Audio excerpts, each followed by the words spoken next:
계속해서 여호수아 7장 1절로 15절 말씀입니다.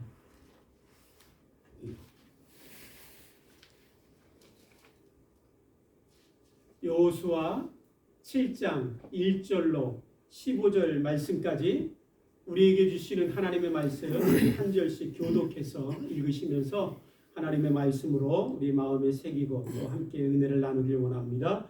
여호수아 7장 1절 말씀 제가 먼저 읽겠습니다. 이스라엘 자손들이 바친 물건을 인하여 범죄하였으니 이는 유다 지파 세라의 증손 삽디의 손자 갈미의 아들 아간이 바친 물건을 취하였습니다. 여호와께서 이스라엘 자손에게 진노하시니라. 여호수아가 여리고에서 사람을 베델 동편 베다람 곁에 있는 아이로 보내며 그들에게 이르러 가로되 올라가서 그 땅을 정탐하라 하매 그 사람들이 올라가서 아이를 정탐하고 여호수아에게로 돌아와서 그에게 이르되 백성을 다 올라가게 말고 2-3천 명만 올라가서 아이를 치게 하소서. 그들은 소순이 모든 백성을 그리로 보내어 수고롭게 마소서 하므로 백성 중 3,000명쯤 그리로 올라가다가 아이 사람 뺏어서 도망하니 아이 사람이 그들의 36인쯤 죽이고 성문 앞에서부터 스바림까지 쫓아와서 내려가는 비탈길에서 쳤으므로 백성의 마음이 녹아 물같이 된지라. 여호수아가 옷을 찢고 이스라엘 장로들과 함께 여호와의 궤 앞에서 땅에 엎드려 머리에 티끌을 무릅쓰고 점을 돌았다. 여호수아가 가로되 슬프도소이다. 주 여호와여 어찌하여 이 백성을 인도하여 요단을 건너게 하시고 우리를 아모리 사람의 손에 붙여 멸망시키려 하셨나이까. 우리가 요단 저편을 족하게 여겨 거하였다면 좋을 뻔하였나이다. 주여 이스라엘이 그 대적 앞에서 돌아섰으니 내가 무슨 말을 하오리까. 가나안 사람과 이 땅 모든 거민이 이를 듣고 우리를 둘러싸고 우리 이름을 세상에서 끊으리니 주의 크신 이름을 위하여 어떻게 하시려나이까. 여호와께서 여호수아에게 이르시되 일어나라 어찌하여 이렇게 엎드렸느냐. 이스라엘이 범죄하여 내가 그들에게 명한 나의 언약을 어기었나니 곧 그들이 바친 물건을 취하고 도적하고 사기하여 자기 기구 가운데 두었느니라. 그러므로 이스라엘 자손들이 자기 대적을 영이 당치 못하고 그 앞에서 돌아섰나니 이는 자기도 바친 것이 됨이라. 그 바친 것을 너희 중에서 멸하지 아니하면 내가 다시는 너희와 함께 있지 아니하리라. 너는 일어나서 백성을 성결케 하여 이르기를 너희는 스스로 성결케 하여 내일을 기다리라. 이스라엘의 하나님 여호와의 말씀에 이스라엘이 너희 중에 바친 물건이 있나니 내가 그 바친 물건을 너희 중에서 제하기 전에는 너의 대적을 당치 못하리라. 아침에 너희는 너희 지파대로 가까이 나오라. 여호와께 뽑히는 지파는 그 족속대로 가까이 나올 것이요 여호와께서 뽑히는 족속은 가족대로 가까이 나올 것이요 여호와께 뽑히는 가족은 각 남자로 가까이 나올 것이며. 함께 읽겠습니다. 바친 물건을 가진 자로 뽑힌 자를 불사르되 그와 그 모든 소유를 그리하라. 이는 여호와의 언약을 어기고 이스라엘 가운데서 망령된 일을 행하였음이라 하셨다 하라. 아멘. 고린도전서 10장 12절 말씀에 하나님께서 우리에게 이런 말씀을 들려주시지요. 선줄로 생각하는 자는 넘어질까 조심하라. 우리가 섰다고 생각할 때가 우리가 넘어질 수 있는 가장 위험한 순간임을 하나님 우리에게 들려주시고 계신 말씀입니다. 이스라엘 백성들이 요단강을 건너고 그 건넌 후에 가나안 땅에서 그들을 가로막고 있던 여리고 성을 쳐서 멸하였습니다. 우리가 지난주에 말씀을 통해서 읽었듯이 위대한 승리를 이스라엘 백성들이 거둔 것입니다. 그런데 그 바로 다음 참 일어난 일을 우리가 함께 읽었습니다. 여리고성을 쳐서 이긴 놀라운 위대한 승리가 있은 바로 그 직후에 아이성과의 싸움에서 이스라엘 백성들이 참담한 패배를 경험하게 됩니다. 아이성은 여리고성과 비교해서 참 비교조차 할 수 없이 졌고 또한 그곳에 사는 백성들은 소수였습니다. 그러나 이스라엘 백성들이 그 아이성과의 싸움에서 이스라엘 백성의 군사 여럿이 죽고 또한 아이성의 군대 앞에서 등을 돌리고 도망쳐야 했습니다.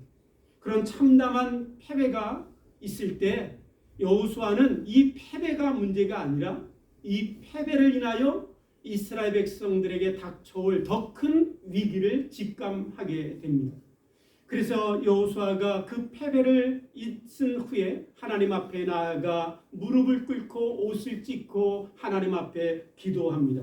9절에 보면 이렇게 기도하죠. 가나안 사람과 이 땅 모든 거민이 이를 듣고 우리를 둘러싸고 우리 이름을 세상에서 끊으리니 주의 크신 이름을 위하여 어떻게 하시려나이까. 이스라엘 백성들의 아이성과의 싸움에서 패배했다라고 하는 소식이 가나안 족속들에게 다 들려지면 그 가나안 족속들이 어떻게 하겠습니까? 아, 이스라엘 저 사람들 우리가 생각했던 것보다 강하지 않아. 아이성 그 소수의 적은 성과의 싸움에서 패하는 것 보니까 우리가 연합하여 저들을 대적하면 우리가 저들을 이길 수 있어. 저들의 신은 강한 줄 알았는데 아이성의 신에 패하고 아이성의 신보다 연약한 것을 보니까 우리의 신도 넉넉히 이스라엘 하나님을 이길 수 있어. 그래서 자기들이 용기를 내어 가나안 족속의 모든 사람들이 연합하고 또한 연합하여 이스라엘 백성들을 둘러싸서 그들을 공격한다면 이스라엘 백성들은 다 멸할 수밖에 없는 그런 위기에 빠질 순간에 놓여 있었던 것입니다. 사랑하는 성도 여러분, 우리는 위대한 승리 그것과 또한 처참한 패배 그것은 멀리 있을 것처럼 생각할 때가 종종 있습니다. 그러나 오늘 본문 말씀에서 보는 것처럼 또한 읽은 말씀처럼 6장과 7장 한 장 차이입니다. 그렇게 성공과 패배는 멀리 있는 것이 아니라 너무 가까이 있습니다. 그래서 하나님께서 우리에게 주신 말씀을 우리가 늘 기억하고 내가 성공했을 때, 부했을 때, 하나님이 내 인생에 잘되게 했을 때 하나님이 주신 은혜가 내게 넘쳐 복이 나의 삶에 흘러넘칠 때 우리는 더 조심해야 되고 무릎 꿇어야 되고 겸손해야 되고 하나님 앞에 낮은 자세로 하나님을 가까이 하는 자가 돼야 된다라는 사실을 오늘 이 사건을 통해서 우리에게 말씀해 주고 계십니다. 이 위기의 순간에 여호수아가 하나님 앞에 나아가 기도할 때 하나님은 이 위기가 이 패배가 참으로 왜 그들에게 찾아왔는지 그 원인에 대하여 말씀해 주십니다. 그런데 그 원인을 말씀하신 그 원인을 들을 때 너무나 뜻밖이었습니다. 누구도 알지 못한 원인을 하나님이 여호수아에게 말씀해 주시죠. 11절 보시면 이렇게 말씀하십니다. 이스라엘이 범죄하여 내가 그들에게 명한 나의 언약을 어기었나니 곧 그들이 바친 물건을 취하고 도적하고 사기하여 자기 기구 가운데 두었느니라. 바로 이스라엘 가운데 범죄가 있고 그 범죄를 인하여 이 패배가 찾아왔다라는 것입니다. 그 범죄는 이스라엘 백성들 중에 한 사람이 하나님이 여리고성을 쳐서 함락시켰을 때 그 모든 것들을 다 하나님 앞에 바쳐서 하나도 남김없이 멸하라 말씀하셨는데 그 하나님의 약속을 어기고 누군가 참으로 그 여리고성에 있던 물건들을 취하고 훔쳐서 몰래 자기 기구에 감춰두었기 때문에 이 참으로 아이성의 패배가 너희에게 찾아왔다라고 말씀해 주시고 계시는 것입니다. 여러분, 우리가 너무나 잘 아는 것처럼 외부의 적보다 더 두렵고 무서운 것은 내부의 적이라고 이야기하지요. 바로 이스라엘 백성들이 아이성에서 싸워서 첫 번째 패배를 경험한 이유는 어디에 있냐면 바로 내부에 하나님의 말씀을 어기고 그 언약을 어기고 하나님 앞에 범죄한 그 범죄 때문이라고 말씀하고 계십니다. 그러면서 하나님이 또 계속해서 말씀하시기를 그런 너희들에게 이제 그 범죄함이 있으니 너희는 그 범죄한 자를 잡아 그 범죄한 자를 끌고 가서 불로 태워서 그 자뿐만 아니라 그 가족과 모든 것들을 다 불살라 버리라. 그래서 그렇게 함을 통해서 너희 백성들 가운데 깨끗함을 다시 회복하고 성결함을 다시 회복하고 거룩한 백성으로 다시 회복하라 라고 하나님이 명령하십니다. 이 명령을 따라서 여호수아가 모든 백성을 다 모으고 하나님의 말씀을 따라 제비를 뽑습니다. 그래서 12지파 중에 유다 지파가 뽑히죠. 그 유다 지파 중에 세라의 족속이 뽑힙니다. 또한 세라의 족속 중에 삽디가 뽑히고 삽디의 아들 중에 아간이 뽑힙니다. 그리고 아간이 뽑힌 후에 그 장막 가운데 숨겨둔 물건을 확인하고는 여호수아가 이 아간과 그 가족과 그에 속한 모든 짐승과 물건을 다 가지고 가서 하나님의 말씀대로 아골 골짜기에서 다 불살라 태워버립니다. 여러분, 우리는 이 말씀을 보면서 우리의 인간적인 생각으로는 여러분 너무나 끔찍하다 생각할 수 있을 것입니다. 하나님, 좀 물건 좀 훔쳤다고, 하나님 좀 그 물건에 탐욕을 가졌다라고 해서 하나님 그 물건을 훔친 아간만 죽인 것이 아니라 그 아간의 가족에 있는 딸들과 아들들과 짐승과 모든 물건들을 다 태워 죽여야만 했습니까? 그렇게 우리는 질문하게 될 것입니다. 그런데 사랑하는 성도 여러분, 이 말씀을 통해서 하나님이 우리에게 분명히 가르쳐주고 계신 게 있습니다. 그것은 무엇이냐면 죄의 결과라는 것은 그렇게 비참하고 끔찍하다라는 거예요. 여러분, 우리가 생각할 때 참으로 물건을 훔쳤을 때 사회법정에 나가도 여러분 몇 년 심하게 형량을 받으면 몇 년 감옥에 가서 살다 나오면 됩니다. 물건을 훔친 것이 그렇게 사형을 선도하고 그 사람을 죽여야 될 만큼 그런 중한 죄라고 우리는 생각하지 않지요? 그 이유는 뭐냐면 죄라는 것을 나와 다른 사람의 관계 속에서 죄를 생각하기 때문에 그렇습니다. 내가 생각할 때 저 사람의 물건을 훔쳤으니 저 사람과 나의 관계에서 이 죄를 참으로 결정하고 형벌을 결정할 때 몇 년이면 된다라고 생각을 합니다. 그러나 사랑하는 성도 여러분, 죄는 근본적으로 사람과 사람 관계에서 생긴 문제가 아니라 죄의 근본적인 것은 하나님과 나의 관계 속에서 이루어지는 것입니다. 그래서 사람이 생각할 때 물건을 훔치는 것은 그렇게 중한 죄가 아닐 수 있지만 하나님 아버지 앞에서 하나님과의 관계 속에서 여러분 물건을 훔친 적은 죄일지라도 그 죄의 싹은 사망이라고 하나님 우리에게 분명히 말씀해 주고 계십니다. 그러므로 오늘 저와 여러분들이 어떠한 죄가 있든 그 죄의 결과는 사망이고 사망은 고통스러운 것이며 사망은 잔인한 것이고 사망은 끔찍한 것입니다. 오늘 아간을 데리고 가서 그 아간과 가족과 그 모든 속한 물건들을 다 불로 사르고 그 모든 것들을 멸한 장소를 아골 골짜기다라고 얘기하고 있습니다. 아골이라는 것은 어떤 의미가 있냐면 고통, 괴로움이라는 의미입니다. 다시 말씀드리면 죄의 결과는 고통과 괴로움뿐입니다. 죄로 인하여 우리는 우리의 인생 가운데 아골 골짜기와 같은 괴로움과 고통의 골짜기를 걸어가다가 영원한 사망에 떨어져서 영원히 고통받는 것이 죄의 결과입니다. 누구도 피할 수 없습니다. 누구도 그 하나님의 심판에서 자유로운 자는 아무도 없습니다.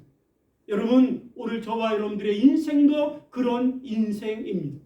그런데 하나님께서 우리에게 뭐라고 소망의 말씀을 우리에게 들려주시냐면 호세아서 선지자의 말씀을 통해서 우리에게 이렇게 소망의 말씀을 들려주시고 계십니다. 호세아서 2장 13절 말씀에 악을 골짜기로 내가 소망의 문을 삼아 주리라 라고 말씀하고 계십니다. 악을 골짜기, 죄로 인하여 영원한 사망과 고통의 골짜기를 지날 수밖에 없는 우리들의 인생 가운데 그 악을 골짜기가 변하여 소망의 문이 될 것이고, 그 악을 골짜기, 괴로움과 고통의 골짜기가 변하여 생명과 행복과 복의 골짜기로 내가 너희를 만들어 주리라 하나님이 약속하고 계십니다. 그 약속이 어떻게 이루어졌습니까? 사랑하는 성도 여러분, 그 약속처럼 악을 골짜기와 같은 우리의 인생의 삶에서 우리가 어떻게 소망의 문이 열리는 것을 볼 수 있습니다. 그것은 바로 하나님께서 아들을 이 땅에 보내주시고 그 아들을 십자가에 내어주시면서 우리의 모든 죄를 대신하여 아들의 심판을 받고, 아들이 십자가에서 저주를 받고, 아들이 십자가에서 죄의 결과인 모든 고통과 괴로움을 다 짊어지시고 그 모든 것들을 다 받으시며 아버지여 아버지여 왜 나를 버리셨나이까? 목마르다 나는 목마르다라고 외치시며 하나님의 아들이 우리를 대신하여 십자가에 죽으셨기에, 사랑하는 성도 여러분, 이 세상의 악을 골짜기와 같은 이 땅에도 여러분 영원한 생명의 소망의 문이 활짝 열리게 된 것입니다. 오늘 예수 그리스도를 믿기만 하면, 주님 앞에 나오기만 하면 우리의 인생이 고통과 괴로움의 인생이었지만, 그러나 예수 그리스도를 통하여 소망의 문이 열리고 생명의 문이 열리고 영생의 축복이 우리에게 주어짐을 저와 여러분들이 믿게 되기를 주님의 이름으로 축복합니다. 사랑하는 성도 여러분, 이 놀라운 은혜를 우리가 받았습니다. 이 놀라운 은혜를 입고 우리가 하나님을 믿고 살지만, 그럼에도 불구하고 이 땅을 지나가는 동안에 우리에는 끊임없는 죄의 유혹이 있습니다. 아간에게 죄의 유혹이 있어서 아간이 넘어졌던 것처럼 끊임없이 우리가 살아가는 이 땅 가운데 죄의 유혹이 우리를 넘어뜨리려고 하고 우리의 대적이 우리를 넘어뜨리려고 합니다. 그렇다면 우리가 어떻게 아간처럼 넘어지지 않고 우리의 인생의 이 골짜기를 지나가면서 하나님이 주신 말씀 가운데 순종하며 죄를 이기고 사탄을 이기고 하나님 말씀 앞에 순종하며 살 수 있을까요? 오늘 하나님께서 아간의 사건을 우리에게 들려주시는 이유는 그의 넘어짐을 통해서 우리를 교훈하시는 것이지요. 그의 넘어짐을 통해서 우리도 넘어지지 않게 하시기 위하여 하나님은 아간의 사건을 통해서 몇 가지 교훈을 우리에게 주시고 계십니다. 특별히 이 교훈을 통해서 그리스도인들이 늘 지니고 살아야 될 의식 세 가지를 함께 나누길 원합니다. 첫 번째, 이 아간의 사건을 통해서 하나님이 주시는 말씀은 늘 하나님이 보고 계시고 하나님은 모든 것을 아신다라고 하는 의식을 갖고 살아야 된다라고 우리에게 가르쳐 주시고 계십니다. 여러분, 아간에게 정욕과 탐욕이 생겨서 물건을 훔치고 자기의 장막 가운데 숨길 때 그의 마음은 어땠을까요? 사람들이 보지 않으면 누구도 알 수 없을 거야.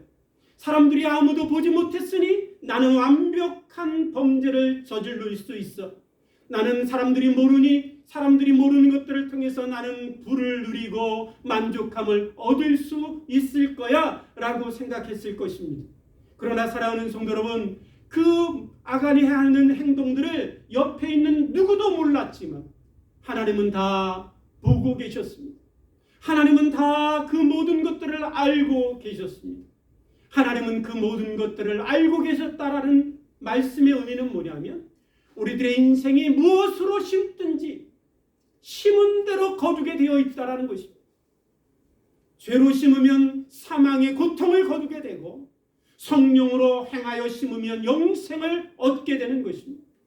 사랑하는 성도 여러분, 제가 자라면서 어렸을 때 참 이상한 게 있었어요. 저도 잘못을 하고 문제를 저지르고 그러면 부모님에게 그것을 숨기고 싶어서 감췄습니다. 그런데 부모님들은 어떻게 하셨는지 다 아세요. 그래서 제가 깜짝 놀라서 얘기하면 내 눈만 봐도 다 안다 라고 얘기하시는 거예요. 아니, 제 눈만 봐도 어떻게 알아요? 그래서 제 마음속에 어렸을 때 제 생각에 어떤 마음을 가졌었냐면, 부모님이 모르시면서도 그냥 아는 체 하시는구나 라고 생각한 적이 있어요. 근데 어른이 돼서 자녀를 낳고 아이들을 키우다 보니까 그냥 아이들이 하는 것이 다 보이더라고요. 예, 어른이 되니까 다 보이고 아이들이 감춰도 다 보이고 눈빛만 봐도 얘가 뭔 생각을 하고 있는지 알게 되더라고요.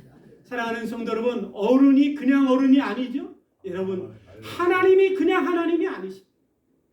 하나님이 그냥 하나님이 아니시고 하나님이 괜히 하나님이 아니십니다. 하나님은 모든 것들을 보고 계십니다.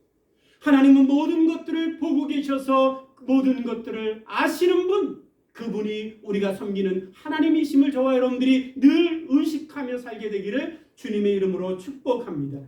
이 놀라운 하나님이 보고 계시다라고 하는 모든 것을 아신다라고 하는 의식을 갖고 살았던 사람이 다윗입니다. 그래서 시편 139편 2절과 3절에 다윗이 이렇게 고백합니다. 주께서 내가 앉고 일어섬을 아시고 멀리서도 나의 생각을 밝히 아시오며 나의 모든 길과 내가 눕는 것을 살펴보았으므로 나의 모든 행위를 익히 아시나이다. 하나님, 내가 앉고 서는 것들을 하나님이 아십니다. 멀리 계시는 것 같지만 내 마음의 생각도 아시고 내가 눕고 일어섬을 다 아시오니 내 행위를 주께서 다 아시나이다. 다윗은 이렇게 분명한 의식을 가지고 살았던 사람입니다. 사랑하는 성도 여러분, 이 의식을 가지면 우리가 죄를 멀리할 수 있게 됩니다. 미국의 한 목사님이 쓰신 책에서 이 의식이 어떻게 우리를 죄를 이기게 하는지 실제적인 사건을 통해서 우리에게 이야기해 주고 있습니다. 어떤 한 남자친구가 여자친구 집에 갔습니다. 여자친구 방에 둘이 들어가 있는데 집에는 아무도 없었습니다. 둘이 있으니까 이 남자친구의 마음에 성적인 유혹이 자꾸만 생기는 것입니다. 조금씩 부풀어서 풍선이 이만해지듯 자기 마음 안에 성적 유혹이 가득한 것입니다. 그래서 이제 틈만 나면 기회만 생기면 어떻게 해볼까 하는 마음이 끊임없이 생기는데 그때 갑자기 문소리가 들리고 이 여자친구의 아버지가 들어오는 소리가 들렸습니다. 이 아버지는 해병대 출신입니다. 우락부락한 그 아버지가 들어오는 소리가 딱 들리는 순간 이 풍선처럼 컸던 성적 유혹에 마치 바늘이 꽂힌 것처럼 푹 하고 꺼져버렸습니다. 사랑하는 성도 여러분, 우리가 하나님을 의식하고 살고 하나님이 날 보시고 계시고 하나님은 다 내 옆에 계시다라는 것을 늘 의식하면 죄의 유혹, 우리에게 찾아오는 그 모든 죄의 유혹 가운데서 우리가 죄를 물리치고 거부하는 그런 놀라운 능력이 있음을 저와 여러분들이 믿게 되기를 주님의 이름으로 축복합니다. 우리 하나님이 늘 우리를 보고 계시다라는 첫 번째 의식을 갖길 원하고, 두 번째로 아간의 사건을 통해서 하나님이 우리에게 가르쳐 주시는 교훈은 공동체 의식을 가지라는 것입니다. 공동체 의식. 오늘 본문 말씀에 보면 7장 1절에 아간 한 사람이 범죄했음에도 불구하고 하나님이 뭐라고 말씀하시냐면 이스라엘 자손들이 바친 물건을 인하여 범죄하였으니 라고 말씀하십니다. 또 11절에도 보면 하나님이 뭐라고 말씀하시냐면 이스라엘이 범죄하여 내가 그들에게 명한 나의 언약을 어겼으며 라고 말씀하십니다. 하나님, 아간 한 사람이 범했잖아요. 그것이 이스라엘과 무슨 상관이 있습니까? 라고 생각할 수 있습니다. 그런데 하나님이 보시기에는 아간 한 사람의 범죄함이 이스라엘 전체의 범죄였습니다. 아간 한 사람이 잘못한 것이 하나님 앞에 이스라엘 전체가 거역하는 것이었습니다. 사랑하는 성도 여러분, 나는 나고 공동체는 공동체고 너는 너지. 우리는 그렇게 생각할 수 있습니다. 근데 한 사람쯤 이렇게 산다고 뭐가 문제가 될까라고 얘기할 수 있지만, 사랑하는 성도 여러분, 하나님이 저와 여러분들을 지으시고 우리를 존재하게 만드신 그 장소가 어디냐면 공동체 안에 우리를 지으시고 만드시고 공동체의 일원으로 우리를 창조하셨습니다. 그래서 내가 아무리 나는 나고 내가 잘못했으면 내가 다 책임질게, 그럴 수 없다라는, 나의 한 사람의 잘못이 내 공동체를 어렵힐 수 있고 나의 한 사람의 문제가 공동체 전체의 문제가 될 수밖에 없다라는 것입니다. 아간이 범죄했을 때 이스라엘 백성들이 아이성에서 패배했습니다. 뿐만 아니라 그 패배를 인하여 이스라엘 백성 전체가 몰살당할 위기에 놓이게 됐습니다. 뿐만 아니라 제가 말씀을 읽으며 참으로 끔찍한 것은 아간 한 사람, 가장 한 사람의 범죄함을 통해서 성경의 말씀에 보면 우리는 읽지 않았지만 구체적으로 말씀하고 계십니다. 그의 딸들과 그의 아들들도 그의 소와 양과 모든 짐승들도 다 돌로 쳐서 불살라 죽였습니다. 한 사람의 범죄함이 이렇게 끔찍한 결과를 만들어낸 것입니다. 가정의 가장 한 사람의 이렇게 실족함이 여러분 그 가정을 얼마나 파탄으로 만들어 내었는지 우리는 오늘 본문 말씀을 통해서 읽고 있는 것입니다. 나는 내가 될 수 없고 나는 공동체의 일원이고 나는 우리의 무리 중에 한 사람이라고 하는 공동체 의식을 이 아간이 갖고 있었다면 나 한 사람으로 인해서 이스라엘이 망가질 수 있고 나 한 사람을 인해서 내 가족이 죽을 수 있다라는 이 사실을 그가 알았다면 사랑하는 성도 여러분, 아간은 이렇게 행하지 않았을 것입니다. 오늘 저와 여러분들이 늘 기억하고 의식하며 살길 원합니다. 나 한 사람이 아니라 나 한 사람을 통해서 내 가족과 내 사회와 내가 속한 이 국가와 특별히 예수 그리스도의 놀라운 은혜로 인하여 몸된 교회를 세우신 이 교회를 나 한 사람의 잘못으로 인하여 치명적으로 망가질 수 있다는 사실을 우리가 기억할 수 있게 되길 원합니다. 이런 말씀을 드리면 많은 사람들이 싫어합니다. 너무나 개인주의적인 그런 사상이 강조되고 있는 이 땅에서 무슨 공동체야. 늘 나는 나고 너는 너야. 그것이 우리에게 팽배해 있지만 그러나 사랑하는 성도 여러분, 우리는 공동체 안에서 존재하도록 창조된 존재들이기 때문에 우리들이 살면서 얼마나 공동체를 그리워하는지 모릅니다. 프랑스의 한 방송국에서 시험을 했습니다.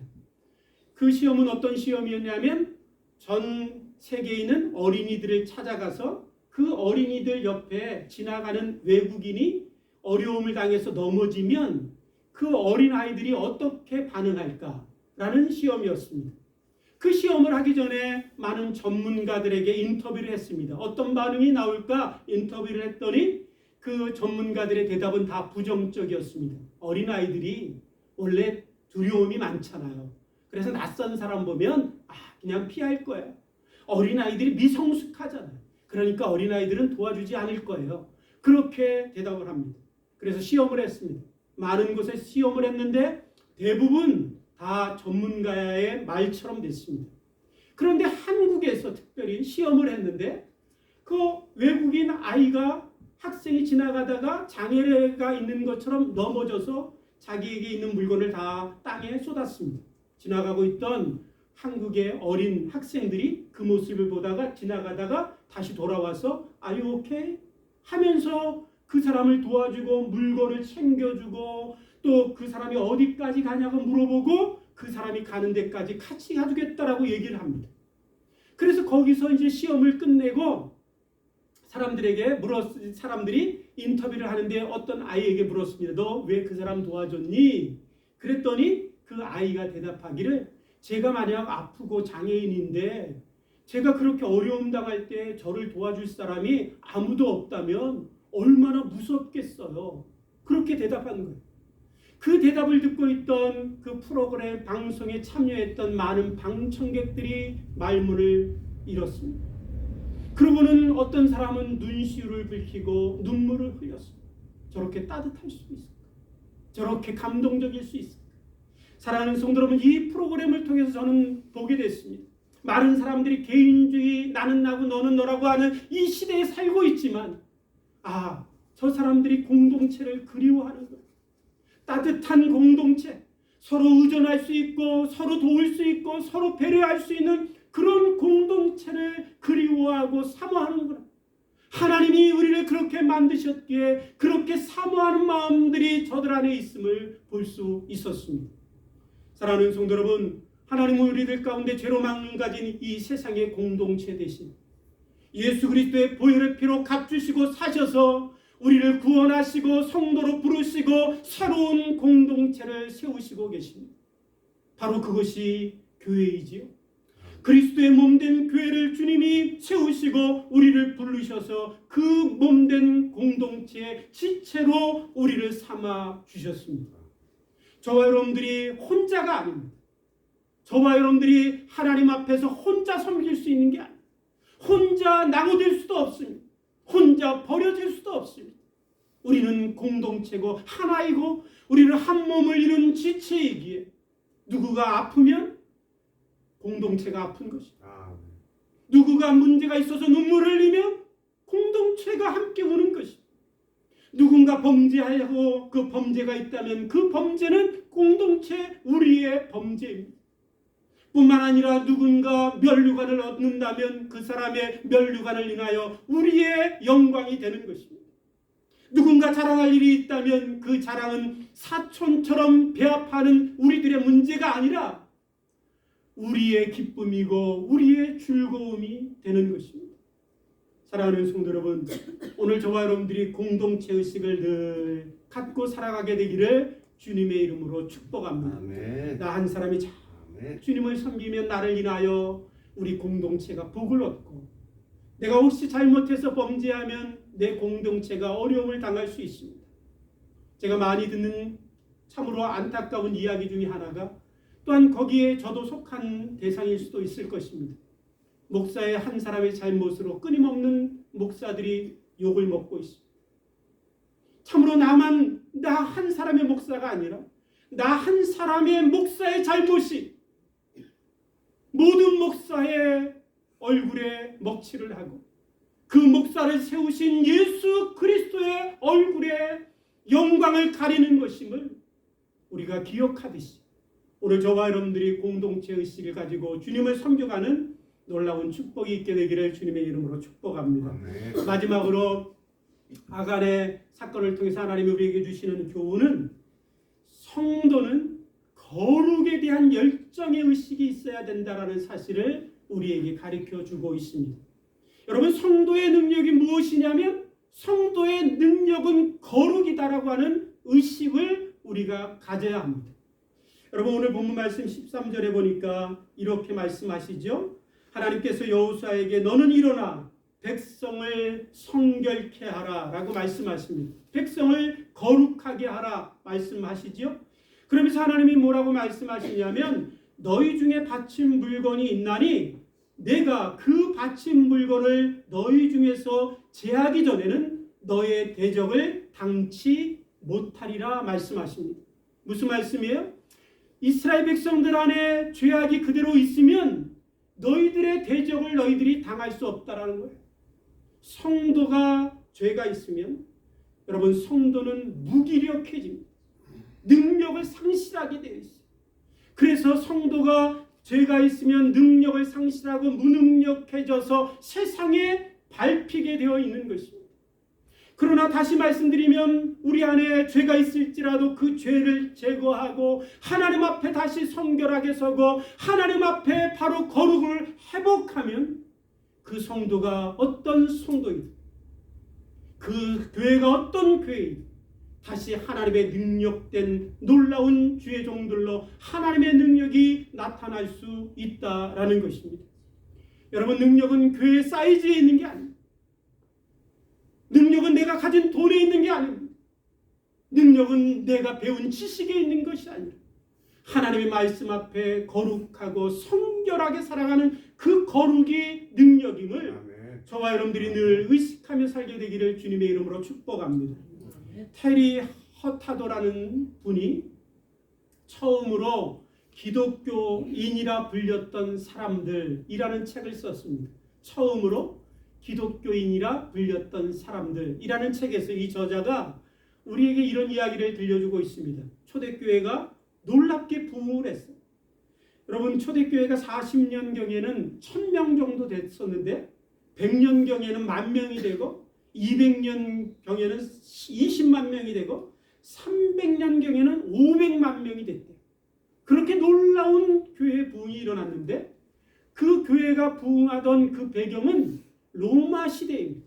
그런데 로마 시대에 그 기득권자들이 기독교에 대해서 뭐라고 얘기했냐면 기독교는 사악한 미신이다 라고 생각했어요. 그만큼 핍박과 고난이 있었습니다. 그럼에도 불구하고 이렇게 교회가 급성장할 수 있었던 위대한 능력은 어디 있을까? 그 질문에 대해서 이 저자는 이렇게 우리에게 대답하고 있습니다. 세 가지를 원인을 이야기해 주는데 첫 번째 원인이 뭐냐면 기독교는 다른 종교와 다르게 매우 윤리적이었다. 기독교는 다른 종교와 다르게 매우 윤리적이었다라고 말씀하고 있습니다. 기독교인들이 살아가면서 하나님을 섬기면서 그 어떤 사람들보다 신앙적인 윤리를 가지고 그들이 윤리를 가지고 바르게 올바르게 깨끗하게 살아가던 그 삶의 모습이 초대교회가 놀랍게 부흥할 수 있는 원인이었다라고 말씀해 주고 있는 것입니다. 오늘 사랑하는 성도 여러분, 저와 여러분들이 하나님 앞에서 깨끗하고 정결하게 살게 되기를 주님의 이름으로 축복합니다. 우리가 잘 아는 것처럼 디모데후서 2장 20절 21절 말씀에 이런 말씀이 있죠. 집에는 많은 금그릇도 있고 은그릇도 있고 나무그릇도 있고 또한 흙으로 만든 질그릇도 있는데 그 모든 질그릇들 가운데 주인이 깨끗한 그릇을 들어 사용한다라고 말씀하면서 하나님도 그런 분이시다라고 말씀하시지요.